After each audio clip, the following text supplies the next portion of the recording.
President Trump meeting with Turkish President Erdogan on Thursday. This is Erdogan's first visit to the White House in about 6 years. That's because during his first term, President Trump imposed sanctions on Turkey in 2020 for purchasing missile systems from Russia.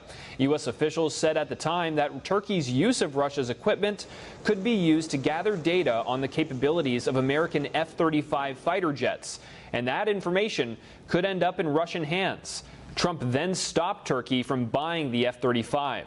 Trump suggested that the U.S. could lift those sanctions and potentially allow Turkey to buy not only the F-35, but the F-16 and Patriot missile systems. But in return, Turkey has to stop buying oil and gas from Russia. I believe he will stop it, yes.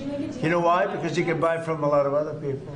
Turkey isn't the only NATO member purchasing Russian oil. France, Spain, Hungary, Slovakia, and Belgium are Europe's top importers of Russian energy. They're funding the war against themselves. They can't be doing what they're doing. They're buying oil and gas from Russia while they're fighting Russia. The U.S. and Turkey both back new leadership in Syria, but they're at odds over the Israel-Hamas war in Gaza. He even spoke up for Hamas. I don't see Hamas as a terrorist organization. On the contrary, I see it as a resistance group. President Trump recently met with several Arab leaders on the sidelines of the UN General Assembly. That's where he presented a 21-step peace plan for Gaza.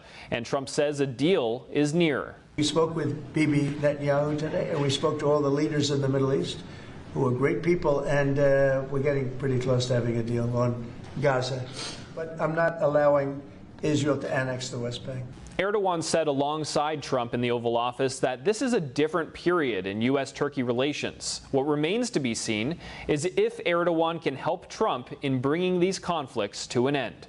Reporting by Jack Bradley, NTD News.